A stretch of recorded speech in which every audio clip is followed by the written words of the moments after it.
নমস্কার, করোনার আবহে বাংলায় টক শোতে আপনাদের সবাইকে স্বাগত জানাচ্ছি। আমি সুজিত চট্টোপাধ্যায় রয়েছি আপনাদের সঙ্গে। ভোটের প্রস্তুতি আজকে বেশ একটা তুঙ্গে পৌঁছে গেছে। তার কারণ অমিত শাহ, যিনি বিজেপির প্রাক্তন সর্বভারতীয় সভাপতি, দেশের স্বরাষ্ট্রমন্ত্রী, পশ্চিমবঙ্গের উপর তার বিশেষ নজর রয়েছে। পশ্চিমবঙ্গকে তিনি বিশেষভাবে নিজে পরিচালনা করতে চাইছেন নির্বাচন, এটা পরিষ্কার হয়ে যাচ্ছে ক্রমশ। এবং আজকে প্রথমে আমরা দেখে নেব হচ্ছে যে রাজনৈতিক বক্তব্য তিনি রেখেছেন, সেখানে হচ্ছে বাঁকুড়াতে তিনি কি ঠিক বক্তব্য রেখেছেন। বক্তব্য ভালো করে শুনুন, প্রতিবেদন আকারে আপনাদের কাছে নিয়ে আসছে, তাহলে পরিষ্কার হবে যে তৃণমূল কংগ্রেসকে উৎখাত করাই হচ্ছে একমাত্র লক্ষ্য ভারতীয় জনতা পার্টির। দেখুন। मैं निश्चित रूप से देख रहा हूं कि ममता सरकार का मृत्युगंड बच चुका है। आने वाले दिनों में यहां भारतीय जनता पार्टी की 2/3 बहुमत की सरकार बनने जा रही है। टार्गेट बांग्ला जय, संगठने नजर अमित शाह।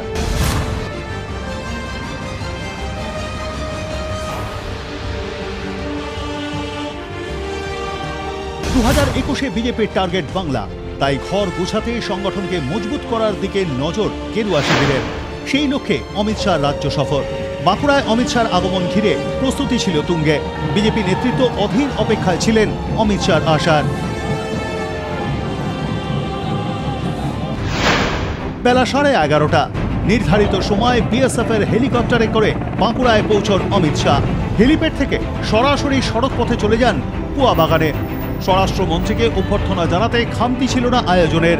অমিত শাহ পৌঁছতেই হামশা মাদলের আওয়াজ আর স্লোগানে তখন কান পাতাই দায়।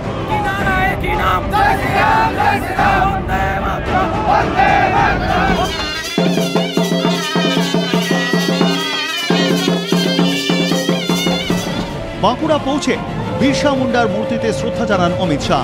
এরপর সাংবাদিকদের মুখোমুখি হয়ে মমতা সরকারের বিরুদ্ধে একরাশ ক্ষোভ উগরে দেন তিনি। পাশাপাশি আদিবাসীদের উন্নয়নের লক্ষ্যে বিভিন্ন পরিকল্পনার কথা জানান তিনি। কেন্দ্রীয় সরকারের বিভিন্ন প্রকল্পের সুবিধা না নেওয়ার জন্য আক্রমণ করেন মমতা বন্দ্যোপাধ্যায়কে। आदिवासी और पिछड़े लोगों के लिए है, उसको ममता सरकार रोक कर बैठी। मैं ममता दीदी को बताना चाहता हूं कि आपके मन में भय है कि इन योजनाओं को रोकने से आप भारतीय जनता पार्टी को रोक लोगी, तो आपकी भ्रांति है। आप एक गरीब लोगों के लिए मोदी जी ने जो 6,000 रुपया प्रति साल भेजा है वो पहुंचने दीजिए, स्वास्थ्य की सुविधाएं पहुंचने दीजिए, शौचालय पहुंचने दीजिए, इनका घर उन तक पहुंचने दीजिए, तो शायद थोड़ा बहुत भी आपके लिए सोचेंगे। বেলা 12টা বেজে কুড়ি। এরপর পেয়ারা বাগান থেকে রবীন্দ্র ভবনের উদ্দেশ্যে রওনা দেন অমিত শাহ। সেখানে সমাজের বিভিন্ন স্তরের বিশিষ্ট মানুষদের সঙ্গে কথা বলেন। 2019-এর লোকসভা ভোটে তৃণমূলের হেভিওয়েট প্রার্থী সুব্রত মুখোপাধ্যায়কে কিস্তিমাত দিয়েছিল বিজেপি, তাই এই জেতা কেন্দ্র থেকেই 21-এর ভোটের দামামা বাজিয়ে দিলেন অমিত শাহ। মিলন কর্মকারের রিপোর্ট, আরপ্লাস নিউজ, বাঁকুড়া।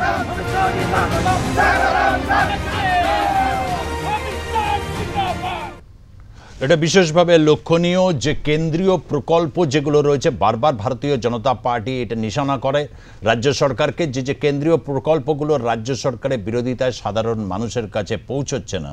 কিন্তু আমরা আবার অন্যদিক থেকে দেখতে পাচ্ছি রাজ্য সরকারের বিভিন্ন যে প্রকল্পগুলো, সেই প্রকল্পগুলোকে আরও তৃণমূল স্তরে নিয়ে যাওয়ার জন্য একের পর এক কর্মসূচি। গতকাল আমরা দেখেছি 1,25,000 মানুষকে একেবারে নিঃশর্ত জমি দলিল বা পাট্টা দেওয়া হয়েছে, বিশেষভাবে মতুয়া সম্প্রদায়ের জন্য। আজকে সমবায়ের জন্য, যারা সমবায়ের ক্ষেত্রে এই যে খুব মাইক্রো ইকোনমির জন্য বাইক দেওয়া হবে 1,20,000-এর মতো, এরকম আছে 2 লক্ষ। তারা বাইক খুব স্বল্প সুদে তারা ঋণ নিতে পারবেন সমবায় দপ্তর থেকে, এবং বিভিন্ন ধরনের আনাজপাতি থেকে ফুল তারা বিক্রি করতে পারবেন। এই ধরনের কিছু প্রকল্প নিয়েছেন, এবং সেইখানে দাঁড়িয়ে পরিষ্কার মমতা বন্দ্যোপাধ্যায় বলছেন হুমকির রাজনীতি বরদাস্ত নয়, সংবিধানের দায় কেন্দ্র রাজ্য উভয় সরকারের, ভদ্রতা বজায় রাখুন। নবান্নের সাংবাদিক বৈঠকে নাম না করে অমিত শাহর মন্তব্যের কড়া সমালোচনা মুখ্যমন্ত্রীর। তার এই সমস্ত ডিটেলস কথাবার্তা, ডিটেলস কার্যকলাপ কিভাবে আমাদের অফিসারদের উপর অত্যাচার করার প্ল্যান করা হচ্ছে, সেটা কিন্তু সারা ভারতবর্ষের মানুষকে জানাতে আমরা বাধ্য হব। আমি আশা করি যে যার ভদ্রতা মেনটেন করে কাজ করবেন, জুরিসডিকশন আপনারা আপনাদের সীমাবদ্ধতা বজায় রাখবেন, আমরা আমাদের সীমাবদ্ধতা বজায় রাখবো। লক্ষণের দণ্ডি রেখা যেন কেউ পরস্পর আমরা যেন অতিক্রম না করি, আর প্রত্যেকে যেন প্রত্যেকের প্রতি যে কনস্টিটিউশনাল অব্লিগেশন আছে, কনস্টিটিউশনাল রেসপন্সিবিলিটিস আছে, দায়বদ্ধতা আছে, সেগুলো মেনে যারা আমরা কাজ করতে পারি, এটা যেন মনে রাখতে হবে। অন্তত বলার ক্ষেত্রে, পড়ার ক্ষেত্রে উঠাকে ফেক দো, ওর অর্থটা কি এটুকু আমি বুঝতে পারি। পাল্টাটা যদি আমি বলি উঠাকে ফেক দো, তা সেটা কি হবে? ভালো হবে? সুতরাং মনে রাখুন, যার যার নিজস্বতা নিজের কাছে বজায় রাখুন। ভালো থাকুন, সুস্থ থাকুন, আপনাদের শারীরিক পারিবারিক মঙ্গল আমরা কামনা করছি। আরও একটি মাস্টার স্ট্রোক আজকে রাজ্য সরকারের পক্ষ থেকে। যখন এসেছিলেন 3 বছর আগে শুরু করেছিলেন নকশালবাড়িতে, সেদিন মাহালিদের বাড়িতে সেদিন মধ্যাহ্নভোজন করেছিলেন। অত্যন্ত দরিদ্র মানুষ এই মাহালিরা, রয়েছেন নকশালবাড়ি, অত্যন্ত একটি জায়গা। কি অবস্থা সেখানে? মাহালিদের পরিবারের আজ গৃহকর্ত্রী গীতা মাহালির হাতে নিয়োগপত্র তুলে দিয়েছে তৃণমূল কংগ্রেস সরকার। অর্থাৎ বার্তাটা পরিষ্কার।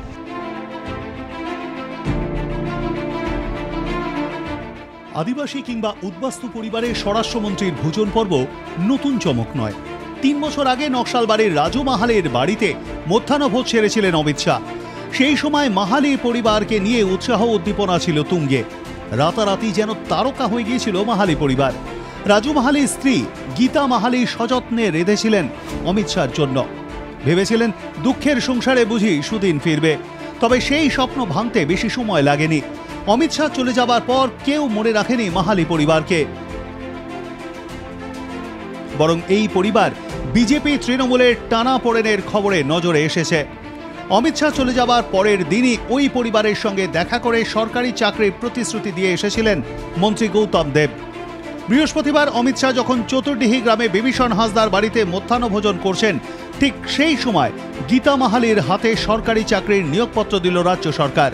চাকরি পাওয়ায় খুশি মাহালি পরিবার।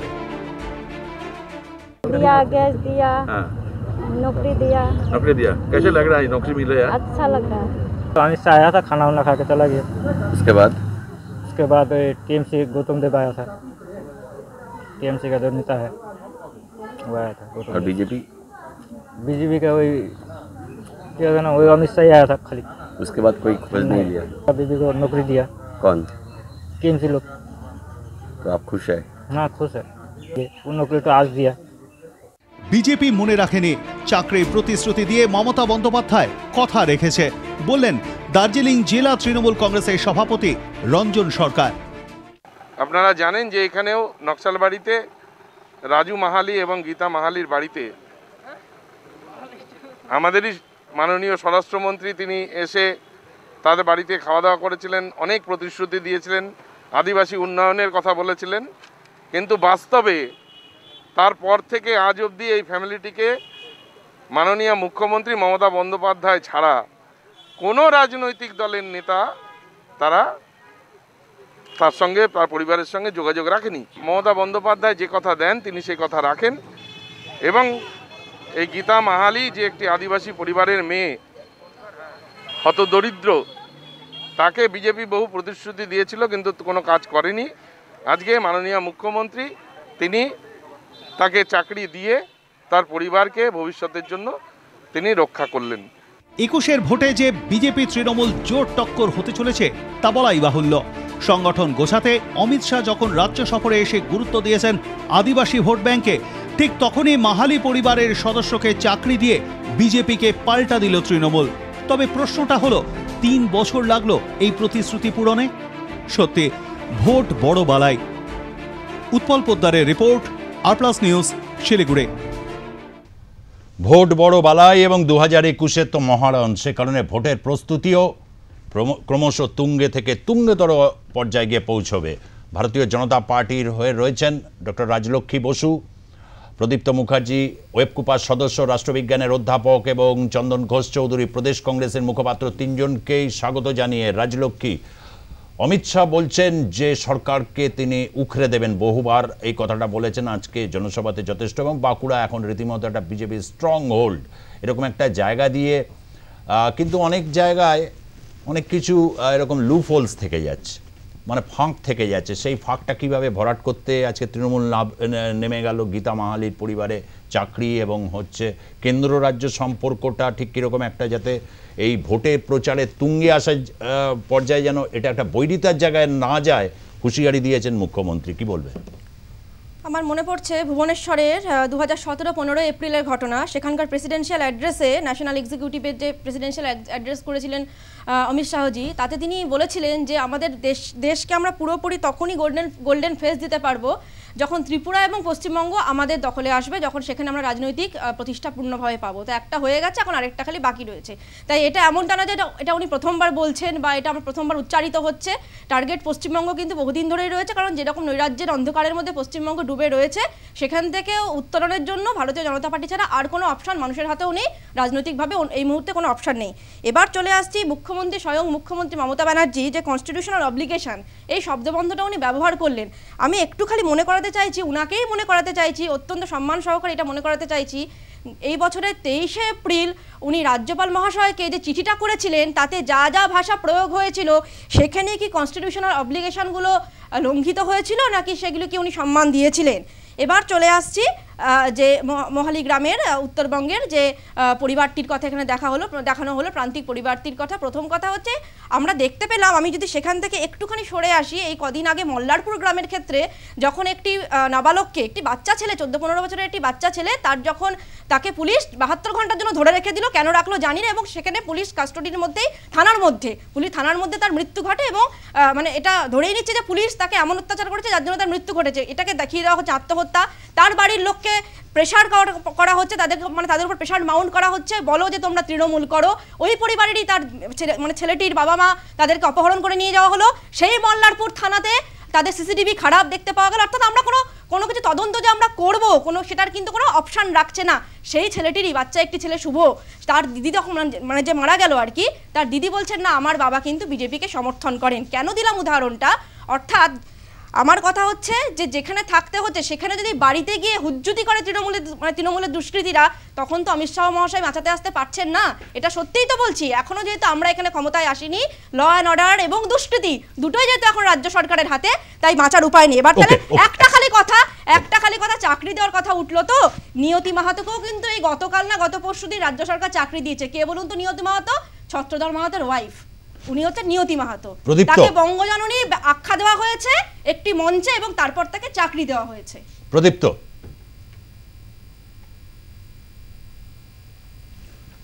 শুনতে পাচ্ছ? হ্যাঁ চন্দন। সুজিতদা, যে প্রসঙ্গটা এই মুহূর্তে উঠলো, এটা ভীষণ রকম রাজনৈতিক কেন্দ্রিক। এখানে এটা নিয়ে কোনো সন্দেহ নেই, কোনো সন্দেহ থাকা উচিতও না। এখানে রাজলক্ষ্মী যেভাবে বিশ্লেষণ করুক, মূল আঙ্গিকটা যে রাজনীতি এবং রাজনৈতিক উদ্দেশ্য নিয়ে তারা যে ধরনের অ্যাক্টিভিটিসগুলো করছেন, পলিটিক্যাল অ্যাক্টিভিটিস, সেটা আর যাই হোক জনকেন্দ্রিক না, জনগণকে ভালোবেসে বা জনগণকে উদ্দেশ্য করে তাদের সার্ভিস দেওয়া যে উদ্দেশ্যগুলো থাকা উচিত ছিল সেটা নয়। অর্থাৎ রাজনৈতিক প্রক্রিয়ার মধ্যে যে কাজগুলো করা দরকার, রাজনৈতিক বেনিফিট নেওয়ার জন্য যে কাজগুলো করা দরকার, এই দুটো দল ঠিক এই কাজগুলোই করছেন। সাধারণভাবে আমরা যেটা দেখি, একটি সরকার যখন গঠিত হয় 5 বছরের জন্য গঠিত হয়, সেটা কেন্দ্রীয় হোক রাজ্য হোক, এবং সেই সরকারের এই সার্ভিস ওরিয়েন্টেশন 5 বছরের জন্যই থাকে, এবং তার মধ্যে কোনো লোপসাইড হওয়ার কথা না। আমরা বারবার যেটা দেখতে পাই যে নির্বাচনকে সামনে রেখে দলীয় প্রচারকে আরও বেশি আবেগতাড়িত করবার জন্য এরা বিভিন্ন অ্যাক্টিভিটি করে, এবং তার মধ্যে এইগুলো হচ্ছে একটা ট্রিক। আমি প্র্যাকটিক্যালি আবারও বলি, এগুলো একটা ট্রিক যে সমাজের নিম্ন বর্গের মানুষ, যাদের কাছে এরা প্রতিনিয়ত দায়বদ্ধ থাকা উচিত, তাদের উন্নতি সাধনে দায়বদ্ধ থাকা উচিত, সেটা না করে তারা কি করছেন, কখনো কখনো ওই মাইলেজ, ওই নির্বাচনকে কেন্দ্র করে, ওই মাইলেজ নেওয়ারকে কেন্দ্র করে তারা সব সময় এই ধরনের মানুষগুলোকে ব্যবহার করেন তাদের ইলেকশন মেকানিজম হিসেবে, অর্থাৎ একটা টুল হিসেবে ব্যবহার করেন। এবং সেটা অমিত শাহ এবং পাশাপাশিভাবে তৃণমূল কংগ্রেসের বিভিন্ন নেতা বা নেতৃবর্গ এটা বারবার করে আসছেন, যেটা আমরা দেখছি। আমরা যে প্রশ্নটা পরিষ্কারভাবে রাখবো সেটা হচ্ছে সার্বিকভাবে যে সরকার দায়বদ্ধতা থাকা উচিত, সে দায়বদ্ধতা সারা বছরের জন্য থাক, কোনো একটি নির্দিষ্ট কেন্দ্র করে নয়। আমি সংবাদ মাধ্যমকে বিশেষভাবে ধন্যবাদ জানাবো। আজকে মহলি পরিবারের যে চাকরিটা দেওয়া হলো এটা পুরো ক্রেডিটটাই সংবাদ মাধ্যমের। তার কারণ 3 বছর ধরে আমরা দেখে এসেছি প্রতিশ্রুতির মাত্রাটা কোথায়। 3 বছর আগে দেখে এসেছি অমিত শাহজি যখন নিজে গেছিলেন তখন উনি জানেন সমাজের কোন স্তরে তাদের বসবাস, উনি জানেন যে এই ধরনের পরিবারকে কী ধরনের উপকার করা উচিত, বা শুধু ওই পরিবারকে না, এই কমিউনিটিগুলোকে যারা একদম নিম্ন স্তরের সামাজিক প্রান্তিক অবস্থাতে বসবাস করছেন। আমাদের গণতান্ত্রিক ব্যবস্থাতে এটাই স্বাভাবিক যে এই প্রান্তিক মানুষগুলো, তাদেরও ভোটাধিকার আছে, তারাও নাগরিক ঠিক আমাদের মতো। সুতরাং এই জায়গাটাতে দাঁড়িয়ে অমিত শাহজি বুঝেছিলেন, তার কাছে গেছিলেন, একটা সেন্টিমেন্টালিজম তৈরি করলেন, একটা প্রচারের মাধ্যম তৈরি করলেন। ঠিক তার পরের দিন তৃণমূলের মন্ত্রী সেখানে গেলেন, প্রচারের আলোটাকে কারবার চেষ্টা করলেন এবং প্রতিশ্রুতি দিয়ে এলেন। যথারীতি সেই প্রতিশ্রুতি পালন করা হলো না। আজকে অমিত শাহজি যখন দ্বিতীয়বার এই ধরনের একটি মানুষ অন্য একটা রাজ্যে, অন্য একটা ডিস্ট্রিক্টে যখন গেছেন, তখন সরকারের টনক নড়ল, বিভিন্ন সংবাদমাত্র প্রচার করলো এবং প্রতিশ্রুতির কথা স্মরণ করিয়ে দিল। ঠিক ওই মুহূর্তে দাঁড়িয়ে সেই প্রতিশ্রুতি পালনের অঙ্গীকারটা এখন এসে দাঁড়ালো। ঠিক কথাই বলেছো চন্দন। একটা জিনিস খুব লক্ষ্য করা যাচ্ছে যে এই যে প্রান্তিক মানুষগুলো যেমন অমিত শাহ বারবারই তাদের কাছে পৌঁছবার চেষ্টা করছেন, বা তাদের অবস্থার পরিবর্তন হয়নি। সেটা রাজলক্ষ্মী বলছে যে ক্ষমতায় না এলে এই রাজ্যে কিছু করার সময় একদিকে দুষ্কৃতী পুলিশ, এটা একটা লজিক হিসাবে একটা সামনে মানে হচ্ছে, অর্থাৎ কোথাও হচ্ছে এই বর্গ এই নির্বাচনে কিন্তু একটা বড়, এই বৃহত্তম এই বর্গটার ভোটটা খুব গুরুত্বপূর্ণ। এবং বাঁকুড়াতে কিন্তু লক্ষণীয়ভাবে একটা উৎসাহ উদ্দীপনা আমরা দেখতে পেলাম। এটা নিশ্চয়ই তুমিও লক্ষ্য করবে বা এগ্রি করবে, এটা কেন? না, এটার মধ্যে আমি বিশেষ কারণ যেটা দেখছি, এই উদ্দীপনা, এগুলো একটা ক্রিয়েটেড ফেজ। এটা আমরা খুব ভালো করে জানি যে অমিত শাহ একজন কেন্দ্রীয় নেতা এবং খুব স্বাভাবিকভাবে দলের মধ্যে একটা চাঞ্চল্য থাকবে, সেটা অন্য প্রসঙ্গ। কিন্তু দলীয় প্রচারের ক্ষেত্রে যা কিছু করা হয়েছে সব কিছুই তো প্রি প্ল্যান্ড, সব কিছু অ্যারেঞ্জড। এবং এই অ্যারেঞ্জমেন্টের মধ্যে আমি আবারও বলছি যে আবেগতাড়িত হওয়ার জায়গাটা কম, এটা একটা ক্যালকুলেটিভ মেথড। এবং আমরা খুব ভালো করে জানি যে অমিত শাহজি বা মোদিজি তাদের এই ক্যালকুলেটিভ মেথড দিয়ে তারা সংগঠনটাকে বিস্তার করবার চেষ্টা করেন এবং তার সাথে সরকারি মেকানিজমকে কাজে লাগান। আমার প্রসঙ্গটা এই জায়গাটাতে, সেটা হচ্ছে যে আমার দায়বদ্ধতা যখন নির্বাচিত সরকার হিসেবে থাকি, সেই দায়বদ্ধতা 5 বছরের জন্য থাকবে এবং সমাজের সর্বত্র এবং সর্বশ্রেণীর ক্ষেত্রে বিশেষভাবে নজর দিতে হবে দরিদ্র শ্রেণীর ক্ষেত্রে। সারা সময় এরা যদি রাজনৈতিকরণের প্রচেষ্টা করে যান, তাহলে দেখা যাবে যে এই দরিদ্র শ্রেণী কিন্তু এই রাজনৈতিক প্রক্রিয়ার মধ্যে তারা আবর্তিত হবে, তাদের কিন্তু উন্নতি সাধন হবে না, যেটা আমরা দেখতে পাচ্ছি। চন্দনদার কথা শুনে সে মনে হচ্ছে কি শুনিলাম আজ মন্থরার মুখে। 1970 সালের ঘটনাটা মনে পড়ছে তো। 1970 সালে যখন ইন্দিরা গান্ধী বলেছিলেন গরিবি হটাও, মানে লোকসভা নির্বাচনটা হওয়ার কথা ছিল কিন্তু 1972 সালে, যাতে এফেক্টটা ডাইলুটেড না হয়ে যায় না, ওটা করা হলো 71 সালে। এই ইতিহাস বোধহয় ভারতের মানুষ ভুলে যায়নি। তাই এই ধরনের যাকে বলে মাছের সেই চারা দেওয়া, সেটা কারা দেয় মানে রাজনীতির ক্ষেত্রে, সেটা ভারতের মানুষ দেখে নিয়েছে, ইতিহাসে সেটা সুন্দর করে লেখা আছে। মানে এই ক্ষেত্রে কি মাছের চারা দিচ্ছে? একদম না, সেটা আমি আবার তথ্যতে আসছি। 2014 সালে দেখা গেছিল ভারতীয় জনতা পার্টিকে দরিদ্র মানুষের ভোট শতাংশ পড়েছিল 49। 2019 সাল লোকসভা নির্বাচনে দরিদ্র মানুষের ভোট শতাংশ পড়েছে 59, 10% বৃদ্ধি পেয়েছে। 2014 সালে প্রান্তিক মানুষের ভোট শতাংশ ছিল 51%, 2019-এ প্রান্তিক মানুষের ভোট শতাংশ হচ্ছে 62%। তাহলে যদি আমরা পশ্চিমবঙ্গকে যদি আমরা এখন ক্যালকুলেট করি না, কারণ পশ্চিমবঙ্গ এখানে এমন একটি দুর্ভিক্ষ, না না কথার মাঝে প্লিজ কথা বলবেন না চন্দনদা, এখানে এমন একটি দুর্ভিক্ষ সরকার এখানে বসে রয়েছে, যারা পুরোহিত ভাতার নামেও রায়, দাস, সেন, গুপ্ত এদেরকে পুরোহিত ভাতা দিয়ে দেন, তাদের থেকে আমরা কোনো কিছু এক্সপেক্ট করি না, তাদের থেকে আমরা কখনোই ভাবি না যে প্রান্তিক মানুষের কাছে তার হকের টাকাটা যাবে, আমার দলের পক্ষে বলতে এসেছি, আমি অ্যানালিসিস করছি কংগ্রেসের পার্সপেক্টিভে। তুমি যেটা বলবার চেষ্টা করছো, পুরোহিত ভাতা আমরা ঘোষণা করিনি, আমরা সরকারে নেই, তুমি সম্ভবত ভুল করছো। তুমি আবারও বলছি তুমি ভুল করছো, তুমি যে অ্যাকিউজ করছো সেটা আমাদের করে লাভ নেই, তুমি তৃণমূলকে যদি বলার থাকে বলো। আবারও বলছি, গুড গভর্নেন্সের ব্যাপারের আগে ইমোশনাল ইনজেকশন যদি, শোনো, ইমোশনাল ইনজেকশন যদি না হতো, তাহলে তাহলে পুলওয়ামার ঘটনাটাকে সামনে আনো, তাহলে বালাকোটের মৃত্যুর সংখ্যাটাকে সামনে আনো। মুশকিলটা হচ্ছে যে তোমরা গরিবি হাটাও তো একটা সাকসেসফুল স্লোগান, আজও মানুষ বলে গরিবি হাটাও। খুব স্বাভাবিকভাবে তোমরা যেটা ভুল করছো সেটা হচ্ছে, দেখো তার আগে কিন্তু কংগ্রেসী সরকারই ছিল। তুমি একটা জিনিস বুঝবার চেষ্টা করো, ৭২ সালের প্রসঙ্গটা তুমি তুললে, তখন কিন্তু তার আগে কিন্তু কংগ্রেসী সরকারই ছিল। সুতরাং এটাকে মাথায় রাখতে হবে যে কংগ্রেস সরকারে থাকার পরে যদি স্লোগান দেয়, সেই স্লোগানটার মর্মার্থ হচ্ছে আগামী দিনে আরো ভালো কিছু করবে, এটাই স্বাভাবিক। প্রদীপ্ত দেখুন, এখানে সমস্যাটা দুজনেই খুব অদ্ভুতভাবে ঘুরিয়ে দেওয়ার চেষ্টা করছেন যে আমরা গণতন্ত্রের কথা বলে বিজেপির কথা ভাবার চেষ্টা করছি, যে পশ্চিমবঙ্গে গণতন্ত্র হত্যা হচ্ছে, সেই হত্যা থেকে বেঁচে আমরা নতুন গণতন্ত্রের পথ দিয়ে আসব। শব্দটা ব্যবহার দেখুন, মৃত্যু ঘন্টা বেজে গেছে। আজকে মমতা বন্দ্যোপাধ্যায়ের শব্দ ব্যবহার করা নিয়ে বিজেপির প্রতিনিধিরা বারংবার নানান কটূক্তি করে যাচ্ছেন। আজকে তার একজন সর্বভারতীয় নেতৃত্ব, তিনি স্বরাষ্ট্রমন্ত্রী হিসেবে এই ভাষা ব্যবহার করতে পারেন না, এটা আমরা জানি। ফলে স্বরাষ্ট্রমন্ত্রী বলেছেন বলে আমি বলবো না, একজন বিজেপির সর্বভারতীয় নেতৃত্ব যিনি প্রাক্তন সভাপতি ছিলেন, তিনি এই মৃত্যু ঘন্টা বাজানোর কথা বলছেন। মৃত্যু ঘন্টা মানে কি? অর্থাৎ তারা মৃত্যু নিয়ে রাজনীতি করতে ব্যস্ত এবং মৃত্যুই তাদের কাছে রাজনীতিতে নতুন সিঁড়ি হিসেবে ব্যবহৃত হচ্ছে, এইটা খুব পরিষ্কার।